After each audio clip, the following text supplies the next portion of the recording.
오늘 보실 하나님의 말씀은 사도행전 21장 27절에서 22장 1절까지입니다.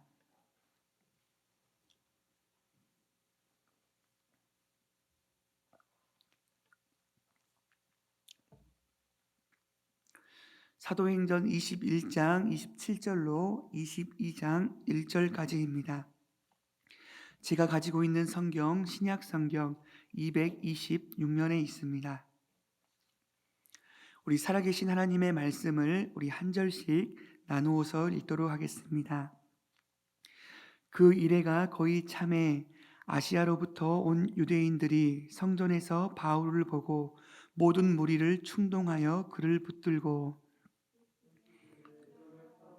도우라, 이 사람은 각처에서 우리 백성과 율법과 이곳을 비방하여 모든 사람을 가르치는 그 자인데 또 헬라인을 데리고 성전에 들어가서 이 거룩한 곳을 더럽혔다 하니, 이는 그들이 전에 에베소 사람 드로비모가 바울과 함께 시내에 있음을 보고 바울이 그를 성전에 데리고 들어간 줄로 생각함이러라.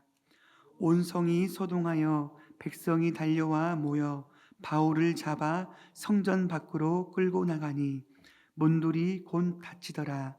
그들이 그를 죽이려 할 때에 온 예루살렘이 요란하다는 소문이 군대의 천부장에게 들리매 그가 급히 군인들과 백부장들을 거느리고 달려 내려가니 그들이 천부장과 군인들을 보고 바울 치기를 그치는지라. 이에 천부장이 가까이 가서 바울을 잡아 두 쇠사슬로 결박하라 명하고 그가 누구이며 그가 무슨 일을 하였느냐 물으니, 무리 가운데서 어떤 이는 이런 말로 어떤 이는 저런 말로 소리치거늘 천부장이 소동으로 말미암아 진상을 알 수 없어 그를 영내로 데려가라 명하니라. 바울이 층대에 이를 때에 무리의 폭행으로 말미암아 군사들에게 들려가니, 이는 백성의 무리가 그를 없이 하고자 외치며 따라가미러라. 바울을 데리고 영내로 들어가려 할 그때에 바울이 천부장에게 이르되, 내가 당신에게 말할 수 있느냐? 이르되, 네가 헬라 말을 아느냐? 소요를 일으켜 자객 4,000명을 거느리고 광야로 가던 애굽인이 아니냐? 바울이 이르되, 나는 유대인이라 소읍이 아닌 길리기아 다소시의 시민이네. 청컨대 백성에게 말하기를 허락하라 하니, 천부장이 허락하거늘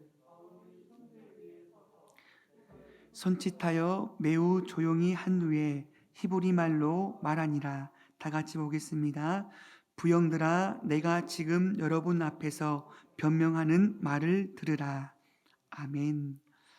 이 시간 주님의 은혜가 아니면 아무것도 할 수 없음을 고백하며 주님을 예배하는 우리 모든 식구들을 사랑하고 축복합니다. 오늘 이 시간 하나님이 주신 힘으로 말미암아 승리하는 우리 모든 식구들 되기를 간절히 소망합니다.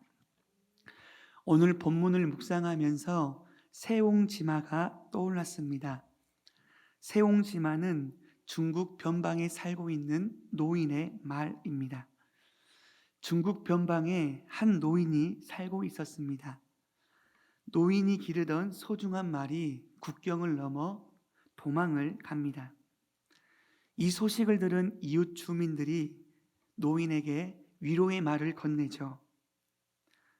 그러자 노인이 대답하기를, 이 일이 복이 될지 누가 압니까? 몇 달 후에 도망쳤던 말이 아주 튼튼하고 날쌘 신부감 말을 데리고 옵니다. 주민들이 함께 기뻐하며 축하합니다. 그런데 노인은 웃지도 않고 이게 화가 될지 누가 압니까? 며칠 후에 노인의 아들이 신부감 말을 타다가 떨어져 다리가 부러집니다. 이에 주민이 다시 위로를 하죠.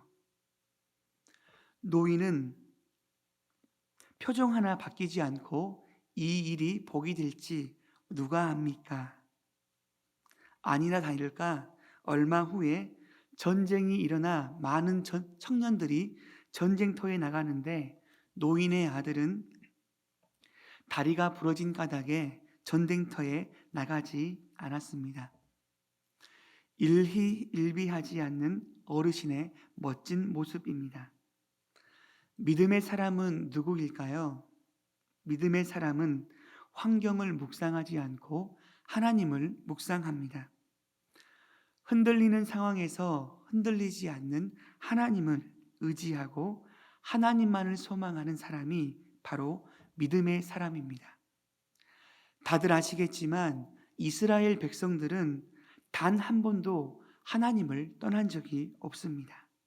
이것도 섬기고 저것도 섬기고 하나님도 섬겼습니다. 도도의 신앙인 것이죠. 이스라엘 백성들은 하나님이 약속하신 가나안 땅에서 농사를 지어야 합니다.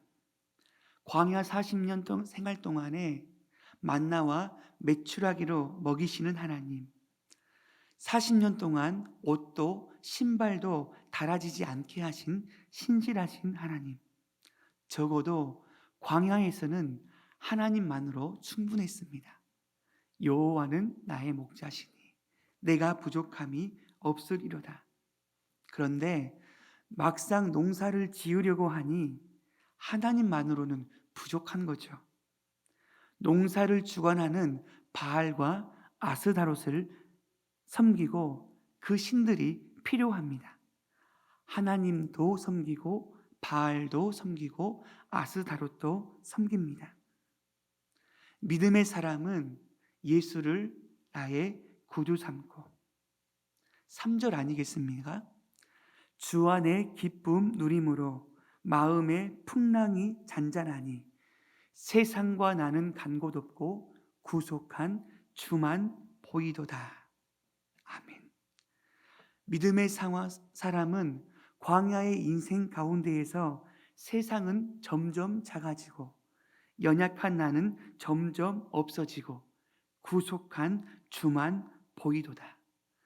세상과 나는 간 곳 없고 구속한 주만 보이도다.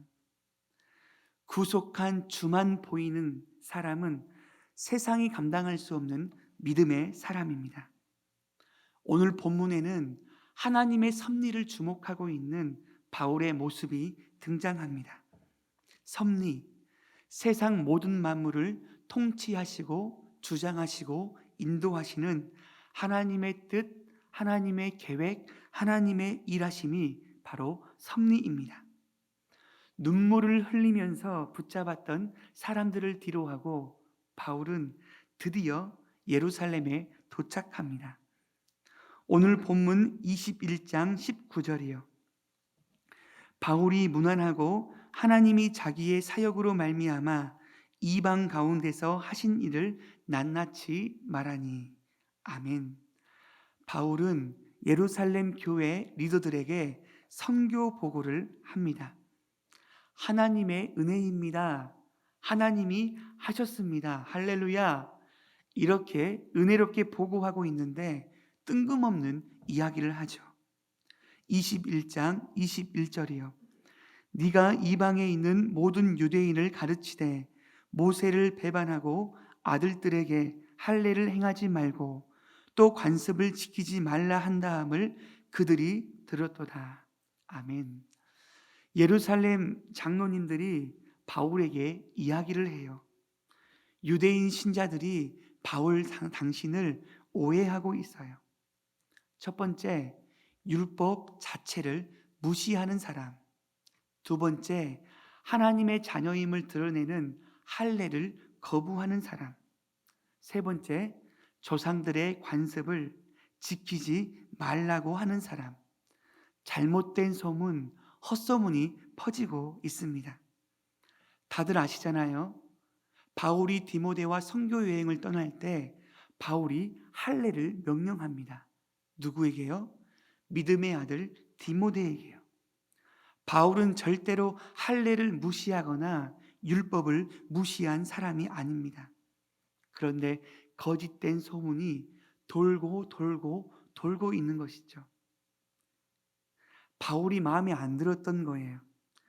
바울이 하는 일마다 짜증이 냈던 사람들이 예루살렘 교회 안에 있었습니다. 뭘 의미하는지 아시죠? 저 사람은 예수님 믿기 전에 어떤 사람이었는지 알지? 예수님 믿는 사람을 닥치는 대로 잡아 가두는 악랄한 사람이야. 저 사람 더 살펴봐야 돼. 개 중에 가장 무서운 개인 편견을 가지고 있는 사람입니다. 이 상황을 감지한 예루살렘 교회 장로님들은 바울에게 제안을 하지요. 현재 우리 교회에 나시린 서원을 한 사람이 총 4명이 있습니다. 그 사람들과 함께 결례에 동참하세요. 결례는 정결케 하신 의식을 이야기합니다. 특별히 오늘 본문의 서원은 헬라어 원어로 유켄입니다. 하나님을 향한 맹세와 기도를 의미하는데 나시린의 서원에는 여러 가지가 있어요. 짧게는 30일 혹은 3개월, 1년, 평생 서원 기간이 다 다릅니다. 그리고 나시린이 서원을 하게 되면 3가지를 지켜야 합니다. 첫째, 포도주나 독주를 마시지 말 것. 둘째, 머리에 삭도를 대지 말 것. 셋째, 부정한 것에 손대지 말 것. 이 3가지가 나시린의 서원 기간에 꼭 지켜야 될 것입니다. 그리고 하나님과 약속한 시간, 이 서원한 시간들이 만료가 되면 그때까지 자란 머리카락을 자르고 예물을 가져다가 하나님께 예배를 드려야 합니다. 그러니까 이 말씀이죠. 바울 목사님, 지금 우리 예루살렘 교회에는 나시린의 서원을 하는 사람이 4명이 있는데 바울 목사님이 수고스러우시더라도 그 사람들과 함께 성전에 가서 결례를 행하면 바울은 율법을 무시하는 사람이 아니라 율법을 준수한 사람이구나, 이 사실을 깨닫게 될 것입니다 라고 이렇게 요청을 하고 바울은 그 요청에 순종합니다. 바울의 마음이 어땠을까요? 화가 나지 않았을까요? 바울은 예루살렘 교회가 심한 기근으로 고생하고 있으니 그렇게 3년 동안 밤낮 수고하여 양육한 에베소 교회 성도들도 만나지도 못하고 바쁘게 달려옵니다.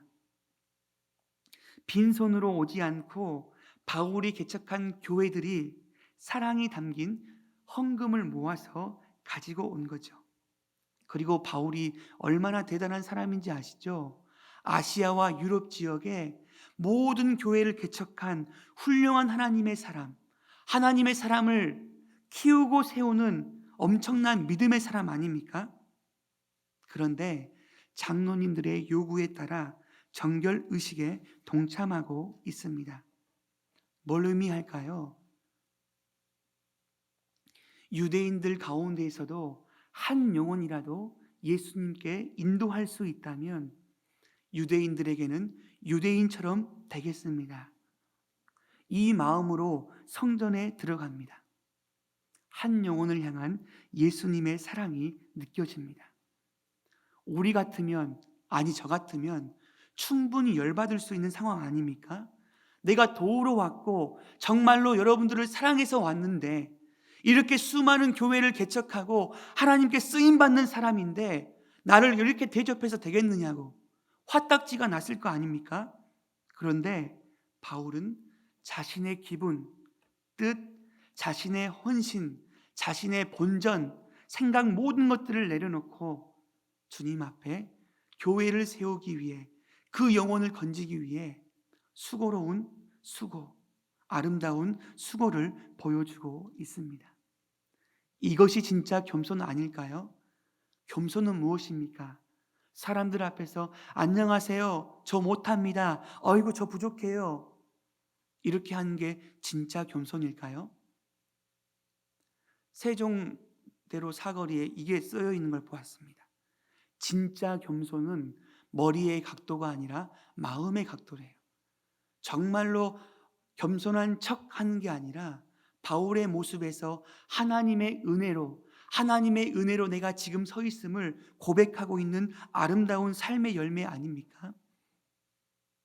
저와 여러분들이 겸손한 척, 사람 앞에서 괜찮은 척척 박사가 되지 말고 우리의 마음속에 주님이 주신 은혜로 진짜 짜가가 판치는 이 세상 가운데 진짜 겸손한 그리스도인이 되기를 간절히 소망합니다. 하나님은 저와 여러분들에게 그런 모습을 살기를 원하세요. 일이 술술 잘 풀리는가 싶더니 바울에게 큰 어려움이 닥치게 되고 결국은 바울은 체포가 됩니다. 오늘 본문 21장 27절을 우리 다 같이 한번 합독하도록 하겠습니다. 자, 시작. 그 이래가 거의 참에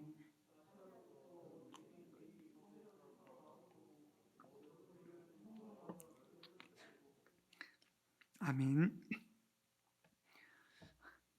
제가 물을 너무 늦게 마셔서 제가 다시 한번 읽겠습니다. 그 이래가 거의 참에 아시아로부터 온 유대인들이 성전에서 바울을 보고 모든 무리를 충동하여 그를 붙들고 아멘. 에베소 지역의 유대인들이 정결 의식을 위해 성전에 있던 바울을 발견합니다. 그리고 사람들을 선동하죠. 두 가지의 제목으로 비방하기 시작하는데 첫 번째요. 바울은 율법 폐기론자다. 사람들 이스라엘 사람들이요, 좀 들어보세요. 저 사람은 모세의 율법이 필요 없대요. 저 사람은 우리가 지켜온 모든 관습도 하나도 소용없대요. 거짓말이죠. 바울의 외침은 이것입니다. 율법을 지키고 할례를 행함으로 내 실력으로 구원받을 수 없습니다. 오직 하나님의 은혜로 구원받은 저와 여러분들은 구원받은 하나님의 백성답게 살아갈 수 있는 우리의 영적 실력을 우리 하나님이 주실 것입니다. 이걸 말씀하고 있는 것 아닙니까? 그리고 두 번째 제목이요. 바울이 이방인 드로비모를 성전 안으로 데리고 들어왔다. 누명을 씌웁니다. 그 당시의 성전은 안쪽에서부터 지성소, 제사장의 뜰, 이스라엘의 뜰, 여인의 뜰, 이방인의 뜰이 있습니다. 이방인들만이 들어갈 수 있는 곳은 이방인의 뜰이죠. 유대인만 들어갈 수 있는 곳은 이스라엘의 뜰이 있었는데 이스라엘 뜰과 이방인의 뜰 사이에는 1.4m 되는 담이 막아져 있었습니다. 그리고 경고문이 라틴어와 헬라어로 쓰여져 있는데 이방인이 출입하면 죽임을 당한다는 경고문입니다. 심지어 이스라엘을 지배하는 로마 사람이라고 할지라도 이스라엘의 뜰 안에 들어가면 죽임을 당할 수 있습니다. 바울은 완전히 도간에 든 쥐 아닙니까? 이방인을 데리고 이스라엘의 뜰에 들어갔다는 이 거짓 소문이 퍼져나가게 되면 빠져나갈 구멍이 없는 거예요. 그런데 오늘 말씀을 묵상하다가 진짜 가슴 아픈 이야기가 뭔지 아세요? 오늘 본문 21장 29절이요. 이는 그들이 전에 에베소 사람 드로비모가 바울과 함께 시내에 있음을 보고 바울이 그를 성전에 데리고 들어간 줄로 뭐함이러다? 생각함이러라. 봤습니까? 아니에요. 직접 보았습니까? 조사했습니까? 아니에요. 생각함이러라. 헬라어 원어로는 놈이죠. 추측하다, 가정하다입니다. 세상에 이런 경우가 어디 있어요? 사실 확인도 안 해보고 본 적도 없는데 한 사람을 순식간에 죄인으로 몰아세우고 본 적도 없는데 사람을 죽이려고 합니다. 무서운 죄의 본성을 우리가 바라보게 됩니다. 사람들은 드로비모를 데리고 예루살렘의 시내에 있는 것을 보고 아마 바울이 틀림없이 성전으로 데리고 들어갔을 것이야 추측 때문에. 틀림없어. 이 말이 틀리면 내 손에 장을 지진다. 이렇게 고백하는 거죠. 이런 사람은 하나님이 장을 지져주셔야죠. 하나님이 처리해 주셔야 합니다. 감정이 상해서 그 감정 때문에, 그 미움 때문에 한 사람을 죽일 수도 있고 그 사람을 완전히 몰아세우는 죄악된 본성을 발견할 수 있다는 사실입니다. 여러분, 저와 여러분도 이것에서 자유로울까요? 우리의 마음속에 미움이라는 손님이 찾아오면 감당할 수 없는 거예요. 그 사람이 미워지기 시작하면 그 사람이 신고 있는 신발, 옷, 머리 스타일 다 싫어지는 것 아닙니까? 제가 부산에서 사역했기 때문에 이런 분들 이렇게 이야기를 하세요. 어떤 성도님이 대구에 사시는 분들 싫어하셨대요. 그 지역 이야기하는 거 절대 아닙니다. 그분 표현이요. 대구에 사시는 분을 싫어하기 시작하니까 본인은 대구탕도 안 먹은대요. 정말 심각한 거 아닙니까? 웃고픈 이야기. 인간의 연약함입니다. 이런 말도 안 되는 거짓말 때문에 바울은 죽음이 코앞에 있는 거죠. 그런데 놀라운 것은요, 바울을 통해 하나님이 맡겨주신 사명이 있습니다. 하나님이 보내주신 천사를 통해서 바울은 위기 가운데 건지시는 하나님의 섭리를 발견하게 됩니다. 그 천사는 누구일까요? 로마 군대의 천부장 글라우디오 루시아입니다. 오늘 본문 21장 31절 말씀을 다 같이 한번 읽겠습니다. 자, 시작. 그를 죽이려 할 때에 온 예루살렘이 요란하다는 소문이 군대의 천부장에게 들리매 아멘. 유대인들이 거짓말을 해서 모든 사람들을 소요를 일으켜서 바울을 죽이려는 그 순간, 그들이 바울을 죽이려고 할 그때에 폭동이 일어났다는 소식을 로마의 천부장인 글라우디오 루시아에게 들려지기 시작합니다. 그리고 이 천부장의 반응이요, 21장 32절, 그가 급히 군인들과 백부장들을 거느리고 달려내려가니 그들이 천부장과 군인들을 보고 바울 치기를 그치는지라. 아멘. 그가 급히 군인들과 백부장들을 거느리고 달려내려가니. 아멘. 참 놀라운 하나님의 인도하심 아닙니까? 로마 군대의 천부장은 글라우디오 루시아입니다. 그가 거주하고 있는 초소는 성전 북쪽 가까이에 있는 안토니오 성체입니다. 그리고 상상할 수 없을 정도로 빠른 루시아의 신속한 대처, 그리고 수비대가 아주 가까운 곳에 위치하고 있었습니다. 하나님의 섭리요, 세상 모든 만물을 통치하시고 인도하시고 주장하시는 통인주의 하나님, 하나님의 놀라운 섭리가 느껴집니다. 참 놀라운 것 아니에요? 바울은 유대인입니다. 진정 도와야 될 사람은 유대인인데 그 유대인은 바울을 죽이려고 하고 있죠. 도리어 이방인 천부장을 통해서, 로마 군대를 통해서 바울을 보호하시는 하나님의 손길을 보여주고 있습니다. 초대교회 당시의 유대인들은 세 가지 감사를 드렸어요. 아시죠? 첫 번째, 남자로 태어난 것을 감사합니다. 둘째, 여자로 태어나지 않는 것을 감사합니다. 셋째, 이방인으로 태어나지 않는 것을 감사합니다. 얼마나 이방인에 대한 인식이 경멸적이었으면 마지막에 감사 기도가 이방인에 대한, 이방인으로 태어나지 않는 것을 감사합니다라고 고백하고 있을까요? 그리고 결국은 사도행전 21장 33절이요.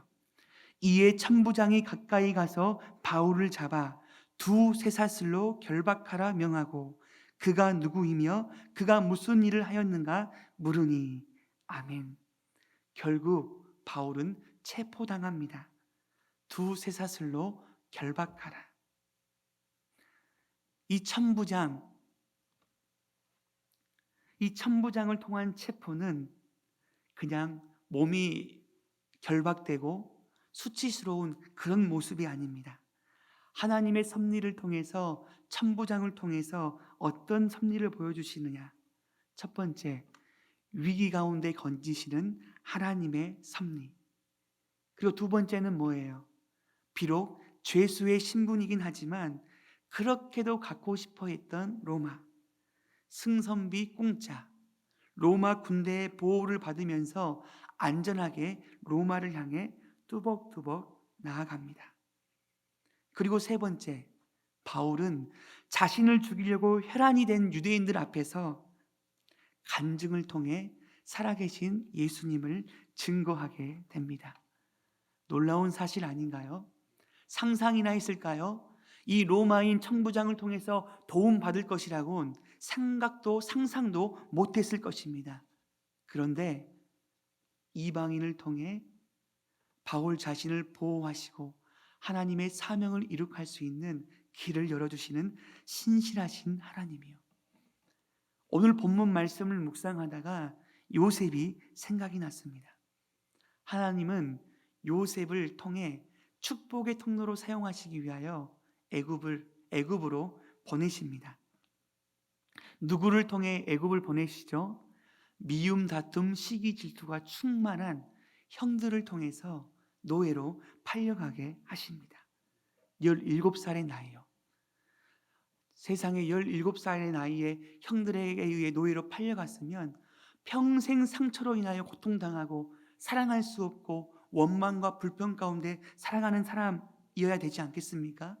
그런데 상처에 매여서, 슬픔에 매여서 요셉은 살아가지 않았습니다. 하나님의 놀라운 섭리 가운데 17세의 노예로 팔려간 요셉을 30세에 애굽의 국무총리가 되게 하여 주셔서 7년의 기근을 통하여, 7년의 기근에 모든 세상의 기근이 있었을 그때에 7년의 풍년을 잘 준비한 요셉이 창고를 열어 온 세상을 먹이는 축복의 통로로 우리 하나님이 사용하셨다는 사실입니다. 그리고 수많은 민족들을 먹여 살리는, 가족을 살리는 축복의 통로가 되는 것이죠. 근데 문제가 생겼습니다. 아버지 야곱이 죽게 되자 형들이 두려워지기 시작합니다. 걱정이 태산이에요. 아버지가 살았을 때는 아버지 덕택에 용서를 받고 이렇게 떵떵거리면서 잘 먹고 잘 살았는데 아버지가 죽으니 요셉이 복수할 수도 있겠다. 우리도 죽었구나. 걱정하는 것이죠. 그런데 요셉이 어떻게 이야기를 해요? 내가 본때를 보여주마. 내가 너희를 처리하겠다. 아버지도 안 계신다. 라고 이렇게 하지 않았습니다. 창세기 50장 19절에서 21절 말씀이요. 요셉이 그들에게 이르되 두려워하지 마소서. 내가 하나님을 대신하리이까. 우리 20절 말씀을 다 같이 한번 읽겠습니다. 자, 시작. 당신들은 나를 해하려 하였으나 하나님은 그것을 선으로 바꾸사 오늘과 같이 많은 백성의 생명을 구원하게 하시려고 하셨나니. 아멘. 당신들은 나를 해하려 하였으나 하나님은 그것을 선으로 바꾸시사 오늘 수많은 백성들을 구원하게 하셨습니다. 무슨 말씀이에요? 내가 하나님을 대신하겠습니까? 내가 형들에 의해서 애굽에 팔려온 이유는 재수가 없어서 형들 때문에 내가 무슨 잘못을 해서 팔려와서 이런 생고생을 한 것이 아니라 하나님이 하셨습니다. 내 잘못도 아니고 형들의 잘못도 아니고 내 실수도 아니고 재수가 없어서 그런 것이 아니라 하나님의 하심, 하나님의 크신 역사를 선포하고 있다는 사실입니다. 하나님의 인도하심, 하나님의 섭리에 큰 눈을 뜨니 그 10대밖에 되지 않는 이 요셉이 상처에 매몰되지 않고 온 세상을 먹이는 축복의 통로로 쓰임받고 있다는 사실입니다. 사랑하는 귀한 식구들, 우리 귀한 인생 가운데 우리의 마음속에 가득 메우고 있는 이것만 생각하면 이가 갈리고 화가 나는 어떤 사건이 있습니까? 하나님의 섭리를 바라보며 믿음의 눈을 뜨기를 간절히 소망합니다. 그 상처와 아픔들이 하나님 나라의 아름다운 별이 되어서 그 상처를 똑같이 당하고 있는 그 누군가에게 누군가를 위로하는 위로의 사람이 되기를 간절히 소망합니다. 이게 하나님의 역사예요. 바울을 돕기 위하여 상상할 수 없는 이방인 천부장과 군대를 사용하시는 신실하신 하나님. 오늘 이 시간 그 하나님을 눈을 크게 뜨고 고난 가운데서도 여전히 일하시는 신실하신 주님을 고백하기를 간절히 소망합니다.